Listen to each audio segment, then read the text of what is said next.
10 நிமிஷத்துல பேசிக்கா ₹500 கூட நம்மளால ஏர்ன் பண்ண முடியும். இந்த சாரி ப்ரீ ப்ளீட்டிங் மூலியமா. நெறைய பேர் தயங்குற விஷயம் என்னன்னா, இந்த சாரி ப்ரீ ப்ளீட்டிங்க்கு ரொம்ப டைம் எடுத்துக்குமோ அப்படிங்கிற மாதிரி. இந்த வீடியோவ கடைசி வரைக்கும் ஸ்கிப் பண்ணாம பாருங்க. இதுல ரொம்ப ஈஸியா எப்படி வந்து ப்ரீ ப்ளீட் பண்ணலாங்கிறத சொல்லியிருக்கேன். நம்ம சேனல ஃபர்ஸ்ட் டைம் பார்க்குறீங்க அப்படின்னா மறக்காம சப்ஸ்கிரைப் பண்ணிக்கங்க. உங்களோட கமெண்ட்ட கமெண்ட் பாக்ஸ்ல சொல்லுங்க. நான் இன்னைக்கு வந்து ஒரு கஸ்டமரோட சாரி எடுத்திருக்கேன். அவங்களோட மெஷர்மென்ட் பார்த்தீங்க அப்படின்னா, நான் ஜஸ்ட் ஃபோன்ல மட்டும் கேட்டுக்கிட்டேன். அதாவது அவங்களுக்கு அந்த முந்தான இருக்கு இல்லைங்களா? அது வந்து எவ்வளோ ஹைட் வேணும்? ப்ளஸ் வந்து அவங்களோட ஹிப் மெஷர்மென்ட் மட்டும் கேட்டிருக்கேன். நான் இத மட்டும் வச்சு தான் நான் வந்து சாரி ப்ரீப்ளீட் பண்ண போறேன். ஸோ நான் ஒரு இன்ச் டேப் வச்சுட்டு அவங்களுக்கு எவ்வளோ ஹைட் வேணுமோ, முந்தான ஹைட் எவ்வளோ ஹைட் வேணுமோ அது வந்து நான் மார்க் பண்ணிக்கிறேன் ஒரு சேஃப்டி பின் வச்சு. 2வது பாயிண்ட் பார்த்தீங்கன்னா, அதே சேஃப்டி பின்ல வச்சுட்டு இப்போ பார்த்தீங்க அப்படின்னா, அந்த சுற்றளவு இருக்கு இல்லைங்களா? நம்ம முந்தானையிலேருந்து நம்ம ஃப்ரண்ட்ல வந்து சைடு ப்ளீட்காக கொண்டு வருவோம்ல, அந்த போர்ஷன் வந்து பார்த்தீங்க அப்படின்னா, நான் ஒரு 57 எடுத்திருக்கேன். ஏன்னா, அவங்களோட பர்ஸ்ட் சைஸ் வந்து நான் கேட்டிருக்கேன். ஸோ, அதையே பேஸா வச்சு நான் வந்து 57 வந்து நான் கரெக்ட்டா இருக்கும் அப்படிங்கிறதுக்காக, நான் செகண்ட் பின் வந்து நான் 57 பாயிண்ட்ல வச்சு நான் வந்து மார்க் பண்ணிக்கிறேன். உங்களுக்கு இத பத்தின டவுட் இருந்ததுன்னா, நான் ஏற்கனவே ஒரு வீடியோ போட்டிருக்கேன். செல்ஃபா வந்து எப்படி வந்து மெஷர்மென்ட் எடுக்கணும்னு சொல்லி. ஸோ அந்த வீடியோ லிங்க் வந்து டிஸ்கிரிப்ஷன்ல குடுக்குறேன். நீங்க அதே ஃபார்மேட்ல தான் நீங்க வந்து கஸ்டமருக்கு நீங்க எடுக்கிறப்போ, ஜஸ்ட் அவங்ககிட்ட ஒரு ஃபோன் கால்ல கேட்டீங்கன்னா கூட கண்டிப்பா அவங்க வந்து சொல்லிருவாங்க. ஸோ இப்போ வந்து ஹிப் மெஷர்மென்ட் பார்த்தீங்க அப்படின்னா, நான் வந்து என் கஸ்டமர் எவ்வளோ ஹிப் மெஷர்மென்ட் சொல்லியிருக்காங்களோ, நான் வந்து அதை வந்து நான் வந்து இப்ப எடுத்துக்கிறேன். இப்போ ஒரு சேஃப்டி பின் வச்சு நான் மார்க் பண்ணிக்கிறேன். இந்த 3 மெஷர்மென்ட் மட்டுமே வச்சு நம்ம வந்து சாரி ப்ரீ ப்ளீட் பண்ண ஸ்டார்ட் பண்ணிடலாம். உங்களுக்கு sari pre pleating service and sari draping service தேவைப்படுதுன்னா இந்த நம்பருக்கு காண்டாக்ட் பண்ணுங்க. ஃபர்தர் டீட்டெயில்ஸ் நான் உங்களுக்கு கிளாரிஃபை பண்ணுறேன். Direct orders and online orders ரெண்டுமே நாங்கள் வந்து பண்ணிகிட்ருக்கோம். ஆன்லைன் கிளாஸஸ் உங்களுக்கு தேவைப்பட்டதுனாலும் நீங்கள் இந்த நம்பருக்கே காண்டாக்ட் பண்ணி தெரிஞ்சுக்கலாம். இப்போ ஹிப் மெஷர்மென்ட் பார்த்தீங்க அப்படின்னா, இப்போ 35ன்னு வைங்களேன். இப்போ உங்க கிளையண்ட் வந்து 35ன்னு சொல்றாங்க அப்படின்னா, இப்போ 35 வந்து நீங்க வந்து மெஷர்மென்ட் எடுத்துட்டு, அதை வந்து ஒரு ஃபோல்ட் பண்ணிக்கிங்க. ஓகேங்களா? இப்போ 2 போர்ஷனா வருமா? இப்போ அத என்ன பண்ணிக்கிங்க, இன்னொரு டைம் வந்து ஒரு மடிப்பு மடிச்சுக்கோங்க. மொத்தம் 3 லேயர் மாரி வரும். அதாவது ஒரு சுத்திட்டு நம்ம வந்து நம்ம லெஃப்ட் ஹேண்ட் சைடு வரைக்கும் வரும். நம்ம செல்ஃபா எடுக்கையில. ஸோ அது வந்து நம்ம இந்த மாதிரி வந்து மெஷர்மென்ட் டேப் வச்சு எடுக்கையில நம்ம இந்த மாதிரி மெத்தட்ல நீங்க எடுத்துக்கணும். இப்போ சாரியோட முந்தான பார்ட் நம்ம எடுக்க போறோம். இப்போ இது பார்த்தீங்கன்னா, நம்மளோட சாரியோட உள்பகுதி டாப்ல இருக்கிற மாதிரி பார்த்துட்டு, நம்ம பார்டர் மட்டும் ஒரு ஃபோல்ட் பண்ணி ஒரு அயர்ன் பண்ணிக்கிறேன். இப்போ இதையே ஒரு கைட்லைனா வச்சுட்டு, இப்போ ஆப்போசிட்ல இருக்கிற இந்த தலப்ப வந்து அப்படியே வந்து அந்த அந்த கோட் மேல அப்படியே வச்சுக்கோங்க. நீட்டா வச்சதுக்கு அப்புறமா, இப்போ நீங்க என்ன பண்ணிக்கணும்னா, சைடுல ஒரு நல்லா நீட்டா ஒரு அயர்ன் பண்ணிக்கிங்க. இப்போ அதில ஒரு லைன் ஃபார்ம் ஆயிரும். இப்போ என்ன பண்ணிக்கிங்க, அத அப்படியே கொண்டு வந்துட்டு, ஃபர்ஸ்ட்டு வச்ச அந்த பார்ட் மேலேயே இதையும் வச்சிரணும். ஸோ நீங்க அத கரெக்ட்டா வச்சதுக்கப்புறமா, நீங்க என்ன பண்ணிக்கணும்னா, அதே மாதிரி ஆஸ் யூசுவல் ஃபர்ஸ்ட்டு பண்ண மாதிரியே, நீங்க வந்து சைடுல ஒரு அயர்ன் பண்ணிக்கிங்க. இப்போ நீங்க பார்த்தாவே தெரியும், சாரியோட பர்ஃபெக்ஷன் எப்படி வருதுன்னு. இப்போ நீங்க இதே ஃபார்மேட்ல சாரி வந்து நம்மளுக்கு எவ்வளோ ப்ளீட்ஸ் தேவைப்படுதோ, நீங்க எவ்வளோ தூரம் வேணாலும் நீங்க வந்து குட்டியா வந்து மடிச்சுக்கலாம். இப்போ நான் என்ன பண்ணிக்கிறேன்னா, நான் வந்து இன்னொரு ஃபோல்டோட நான் பண்ணிட்டு, நான் வந்து அதே மாரி ஒரு அயர்ன் பண்ணிக்கிறேன்.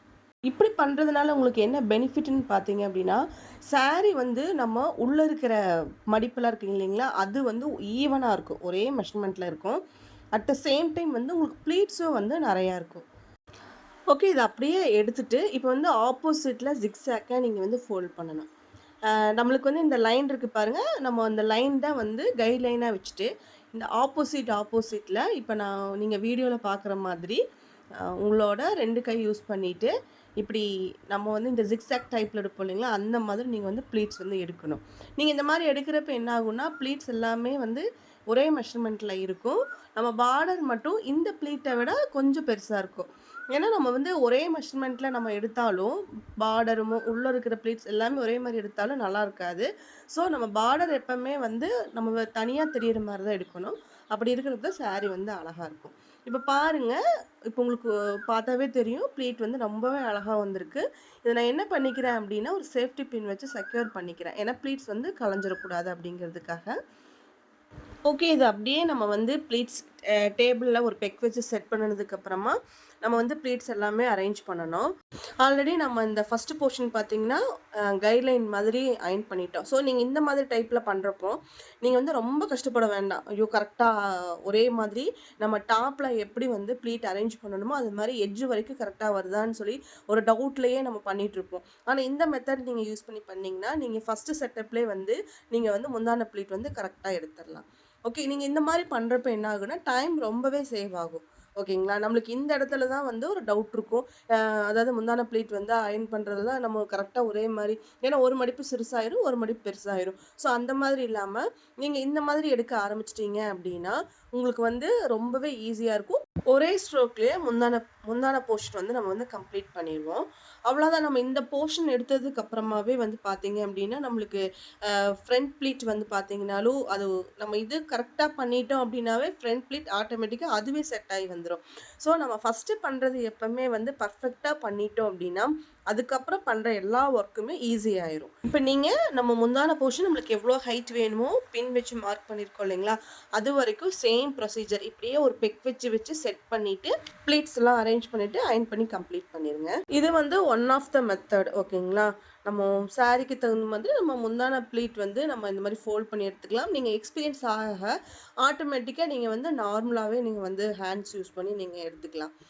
நீங்கள் சாரீ ப்ரீ ப்ளீட்டிங்கில் எந்த மாதிரி பல்லு ப்ளீட் எடுக்கிறீங்கிறது கமெண்ட் பாக்ஸில் சொல்லுங்கள்.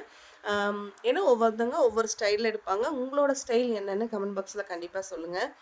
கண்டிப்பாக நீங்கள் இந்த மாதிரி மெத்தட் ட்ரை பண்ணி பார்த்துட்டு கூட நீங்கள் கமெண்ட் பாக்ஸில் சொல்லுங்கள் எப்படி இருந்துச்சு, ஈஸியாக இருக்கா, இல்லை கொஞ்சம் உங்களுக்கு டஃப்பாக இருக்கிற மாதிரி இருக்கா, இல்லை இனி இது டவுட் ஏதாவது இருந்தாலும் நீங்கள் கமெண்ட் பாக்ஸில் கண்டிப்பாக சொல்லுங்கள். ஓகே, இப்போ நம்ம பல்லு ப்ளீட் எடுத்துட்டோம். அதுக்கப்புறம் இப்போ ஃப்ரண்ட் ப்ளீட்டுக்கு வந்துடலாம். இந்த ஃப்ரண்ட் ப்ளீட் பொறுத்தளவுக்கு எல்லாருக்கும் எடுக்கிற மாதிரி ஒரே மெஷர்மெண்ட்டில் வரக்கூடாது. ஸோ அவங்களுக்கு ஏற்ற மாதிரி, உங்கள் கிளைண்ட்டுக்கு ஏற்ற மாதிரி அவங்களோட மெஷர்மெண்ட்டுக்கு தகுந்த மாதிரி தான் நீங்கள் இது எடுக்கணும். நீங்கள் ஸ்ப்ரெட் பண்ணி விடுற இந்த ப்ளீட்ஸோட கேப் வந்து பார்த்தீங்கன்னா ஒரே மாதிரி இருக்கிற மாதிரி பார்த்துக்கோங்க. இப்போ ஒரு ப்ளீட்டோட கேப் வந்து ஒரு 2 இன்ச்சு வைக்கிறீங்க அப்படின்னா எல்லா ப்ளீட்ஸும் 2 இன்ச்சு இருக்கிற மாதிரி பார்த்துக்கோங்க. அப்போ தான் வந்து சாரீ அவங்க வேர் பண்ணுறப்போ கட்டுறப்போ பார்த்தா ரொம்ப அழகாக இருக்கும். இப்போ ஒரு ப்ளீட் 2 இன்ச்சில் எடுத்துகிட்டு இன்னொரு ப்ளீட் வந்து 3 அப்படின்னு கசகச அன்னியவனாக இருந்ததுன்னா நம்மளுக்கே பிடிக்காது இல்லைங்களா. இப்போ எல்லாருக்கும் டவுட் இருக்கும், இது எவ்வளோ தூரம் வந்து அயர்ன் பண்ணணுங்க இந்த மாதிரி அப்படின்னா, நீங்கள் இந்த ஷோல்டர் பாயிண்ட்லேருந்து ஒரு மீட்டர் அளவு வச்சுக்கோங்களேன். ஸோ இந்த மாதிரி ஸ்ப்ரெட் பண்ணி விட்டு நீங்கள் வந்து அயர்ன் பண்ணிக்கலாம். போதும், அதுக்கு மேலே நம்ம வந்து அயர்ன் பண்ண தேவையில்லை. ஏன்னா இப்போ பேக் சைடு போயிடுச்சுனாவே நீங்கள் என்ன தான் அயர்ன் பண்ணாலும் உங்களுக்கு வந்து சாரீ வந்து அப்படியே தான் இருக்கும். ஸோ நீங்கள் வந்து 1 மீட்டர் மட்டும் டார்கெட் வச்சு அதுக்கு எந்த அளவுக்கு ஸ்ப்ரெட் பண்ண முடியுமோ நீங்கள் அந்த அளவுக்கு ஸ்ப்ரெட் பண்ணால் போதும். ஓகே, இப்போ வந்து தேர்டு நான் சென்டர் ப்ளீட் எடுக்கிறேன். இப்போ சென்டர் ப்ளீட் பார்த்தீங்க அப்படின்னா நம்ம சைடு ப்ளீட்டுக்காக ஒரு மார்க் பண்ணோம், ஒரு பின் வச்சோம். ஸோ அந்த பின், ரெண்டாவது ஹிப் மெஷர்மெண்ட்டுக்காக ஒரு பின் வந்து மார்க் பண்ணியிருக்கோம். ஸோ அந்த 2 பின்னுக்கு இருக்கிற கேப் தான் வந்து நம்ம வந்து சென்டர் ப்ளீட் எடுக்கணும். இந்த சென்டர் ப்ளீட் பொறுத்தளவுக்கு பார்த்தீங்க அப்படின்னா மோர் தென் 7 ப்ளீட் இருக்கிற மாதிரி பார்த்துக்கோங்க. ஏன்னா நீங்கள் வந்து ஸ்ப்ரெட்டிங் பண்ணுற ப்ளீட் மெத்தடாக இருந்தது அப்படின்னா நீங்கள் வந்து மினிமம் ஒரு 7 ப்ளீட் இருக்கிற மாதிரி இருந்ததுன்னா நீங்கள் ஸ்ப்ரெட் பண்ணுறப்போ ரொம்ப அழகாக இருக்கும். இல்லைங்க எனக்கு அவ்வளோ வரல ப்ளீட்ஸ் வந்து, இல்லை என்னோடய கிளைண்ட் வந்து கொஞ்சம் உடம்பாக இருக்காங்க, ஸோ எனக்கு வந்து அந்த அளவுக்கு எனக்கு வந்து ப்ளீட்ஸ் வரல அப்படின்னா நீங்கள் ப்ளீட்ஸ் வந்து குட்டி குட்டியாக கூட நீங்கள் எடுத்துக்கலாம். இது அதில் வந்து முக்கியமாக வந்து ஒரு மெத்தட் என்னன்னு பார்த்தீங்கன்னா, இந்த ப்ளீட் எடுத்ததுக்கப்புறமா நான் என்ன பண்ணிக்கிறேன், அந்த பார்டரில் மட்டும் நான் வந்து நல்லா டைட்டாக ஒரு தேய்ச்சி விட்டுக்கிறேன். ஏன்னா அந்த இடத்துல ஒரு லைன் வந்து ஒன்று ஃபார்ம் ஆகும். ஸோ சரிங்களா, நீங்கள் அப்படியே வந்து ஸ்ப்ரெட் பண்ணிங்க அப்படின்னா மறுபடியும் ரிப்பீட்டடாக நம்ம வந்து ப்ளீட் அரேஞ்ச் பண்ணுற மாதிரி இருக்கும். ஸோ நீங்கள் பண்ணுற விஷயம் வந்து ப்ளீட் வந்து நம்ம எப்பெல்லாம் வந்து நம்ம டைம் சேவ் பண்ணணும், நம்ம வந்து ஒர்க்கு வந்து எப்பப்பெல்லாம் ஸ்பீட் பண்ணணுங்கிற மெத்தட் மட்டும் நீங்கள் கற்று வச்சுட்டிங்கனாவே போதும். நம்ம ஈஸியாக 10 மினிட்ஸில் நம்ம கண்டிப்பாக சாரீ அயனிங் பண்ணலாம். ஸ்ப்ரெட் பண்ணதுக்கப்புறமா கையோட ஒரு சேஃப்டி பின் வச்சு செக்யூர் பண்ணிடுங்க. இப்போ நீங்கள் வந்து இந்த இடத்துல எப்படி இன்னொரு விஷயம், முக்கியமான விஷயம் என்னென்னு பார்த்தீங்கன்னா, நம்ம ஆல்ரெடி நம்ம வந்து ப்ளீட் வந்து கரெக்டாக நம்ம எப்படி வந்து பல்லு ப்ளீட்டுக்கு நான் சொன்னனோ அதே மாதிரி தான் இந்த சென்டர் ப்ளீட்டுக்கும் நீங்கள் ஃபஸ்ட்டு எடுக்கிற இந்த ஸ்ப்ரெட்டிங் வந்து கரெக்டாக எடுத்துட்டீங்க அப்படின்னா ஆட்டோமேட்டிக்காக நீங்கள் வந்து இந்த பாட்டமில் இருக்கிற போர்ஷன் எல்லாமே அரேஞ்ச் ஆகி வந்துடும். இல்லை இன்னொரு மெத்தட் பார்த்தீங்கன்னா, நீங்கள் வந்து இப்போ ஃபஸ்ட்டு வந்து டாப்பில் எந்த மாதிரி இப்போ அந்த டிசைன் வந்து நீங்கள் வச்சுக்கோங்க. ஓகேங்களா, நீங்கள் வந்து இந்த ஒரு டிசைன் வந்து ஃபோல்ட் பண்ணுற இடம் எப்படி வருதோ அதே மாதிரி தான் கடைசி வரைக்கும் அதே டிசைனை வந்து ஃபாலோ பண்ணிக்கிங்க. ஸோ நீங்கள் இந்த மாதிரி பண்ணுறப்ப கண்டிப்பாக வந்து டைம் வந்து சேவ் ஆகும்.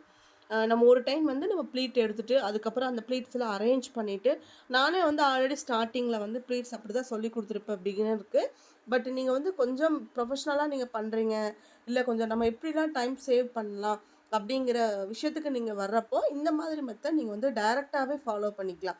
ஒவ்வொரு டைமும் நம்ம ப்ளீட்ஸ் வந்து அரேஞ்ச் பண்ணி பண்ணணுங்கிறதில்ல, டைரெக்டாகவே நீங்கள் வந்து ஸ்ப்ரெட்டிங் போயிடலாம். அப்புறம் சேஃப்டி பின் வச்சு செக்யூர் பண்ணிடுங்க. ஆஸ் யூஷுவல் நீங்கள் வந்து அயர்ன் பண்ண ஸ்டார்ட் பண்ணிடுங்க. நீங்கள் அயர்ன் பண்ணுறப்போ உங்களோட ப்ளீட்ஸோட எல்லா சைடுமே நீங்கள் வந்து அயர்ன் பண்ணுற மாதிரி தான் இருக்கும். நிறைய பேர் சொல்கிற விஷயம் என்னென்னு பார்த்தீங்கன்னா, அதெல்லாம் கரெக்டு தாங்க, இது எல்லாமே நான் பண்ணிடுறேன், பட் இந்த பாக்ஸ் ஃபோல்டிங் மட்டும் எனக்கு ஈவனாக வரல அப்படிங்கிறது இருக்கும். ஸோ இந்த போர்ஷனை நீங்கள் கண்டிப்பாக பாருங்கள். இதில் வந்து ரொம்பவே ஈஸியாக எப்படி வந்து டக்குன்னு வந்து பாக்ஸ் ஃபோல்டிங் ஒரே மெஷர்மெண்ட்டில் ஒரே மாதிரி ஒரு ஸ்கொயர் டைப்பில் எப்படி வந்து ஃபோல்ட் பண்ணலாம் அப்படின்னு சொல்லி பார்க்கலாம். அப்போ சாரியோட உள்பகுதி வந்து வெளியில் இருக்கிற மாதிரி உங்கள் டேபிளில் போட்டுட்டு, இப்போ உள்ளே சொருகிற பார்ட் இருக்கு இல்லைங்களா, அதை வந்து ஃப்ரண்ட்டில் எடுத்து போட்டுருங்க. இப்போ அதை வந்து ஒரு 3 மடிப்பாக மடித்து அப்படியே மடித்து விட்டுருங்க. இப்படி நீங்கள் மடிக்கிறது போர்ஷன் இருக்கு இல்லைங்களா, இந்த போர்ஷன் வந்து கரெக்டாக உங்களுக்கு எந்த அளவுக்கு பாக்ஸ் வேணுமோ அந்த அளவுக்கு நீங்கள் ஃபோல்ட் பண்ணால் போதும். இல்லை ரொம்ப குட்டியாக மடிக்கிறனாலும் இப்போ நம்ம வந்து 3 மடிப்பாக மடிச்சிருக்கோன்னா நீங்கள் வந்து 4 மடிப்பாக கூட நீங்கள் மடிச்சுக்கலாம். அதுக்கப்புறம் இந்த முந்தான பார்ட்டை அப்படியே முன்னாடி கொண்டு வந்துடுங்க. ஃபுல்லாக முன்னாடி கொண்டு வந்துட்டு நல்லா அந்த ப்ளீட்ஸ் எல்லாமே வந்து நேராக இருக்கிற மாதிரி அரேஞ்ச் பண்ணிக்கிங்க. ஆல்ரெடி வந்து நம்ம வந்து ஒரு மீட்டருக்கு நம்ம வந்து அயர்ன் பண்ணியிருக்கிறோம். ஸோ நீங்கள் ப்ளீட் வந்து நார்மலாக அரேஞ்ச் பண்ணுறப்பே ரொம்ப பர்ஃபெக்டாக வந்துடும். இப்போது உங்களோட ரைட் ஹேண்ட் சைடு ஒரு ஃபோல்டும் லெஃப்ட் ஹேண்ட் சைடு 2 ஃபோல்டும் இருக்கிற மாதிரி நீங்கள் பார்த்துக்கோங்க. அவ்வளோதான். இப்போது இந்த ஃப்ரண்ட் ப்ளீட்டை அப்படியே முன்னாடி கொண்டு வந்து போட்டுருங்க. நீட்டாக ப்ளீட்ஸ்லாம் அரேஞ்ச் பண்ணிவிட்டு இப்போ சைடில் பாருங்கள், இந்த எக்ஸ்ட்ரா இருக்கிற இந்த முந்தான போர்ஷன் இருக்கு இல்லைங்களா, அதை அப்படியே மடித்து உள்ளே வந்து டக்கின் பண்ணி விட்டுருங்க. அவ்வளோதான். இப்போ வந்து ஃபைனலாக பார்த்தீங்கன்னா பாலிபேக் பேக்கிங். இந்த மெஷர்மெண்ட் பார்த்தீங்கன்னா நான் யூஸ்வலாக ரெகுலராக யூஸ் பண்ணுற பாலிபேக் இது தான். என்னுடைய கிளைண்ட்டுக்கு நான் எப்போவுமே டெலிவரி கொடுக்குறது வந்து இந்த மாதிரி பேக் பண்ணி தான் நான் டெலிவரி கொடுப்பேன். ஸோ அவங்களுக்கும் கேரி பண்ணிக்கிறதுக்கும் ஈஸியாக இருக்கும். உங்களுக்கும் சாரீ ப்ரீப்ளீட்டிங்கில் இந்த மாதிரி ஒரே மாதிரி மெஷர்மெண்ட்டில் எப்படி ஃபோல்ட் பண்ணணும், நெக்ஸ்ட் வந்து பாலிபேக் எப்படி சூஸ் பண்ணணும், எந்த மாதிரி பாலிபேக் மெஷர்மெண்ட் எடுக்கணுங்கிற நிறைய டவுட்ஸ் இருக்கும். ஸோ அந்த மாதிரி உங்களுக்கு டவுட்ஸ் இருந்துச்சுன்னா கண்டிப்பாக கமெண்ட் பாக்ஸில் கமெண்ட் பண்ணுங்கள். நீங்களும் ட்ரை பண்ணி பார்த்துட்டு உங்களோட எக்ஸ்பீரியன்ஸை ஷேர் பண்ணுங்கள்.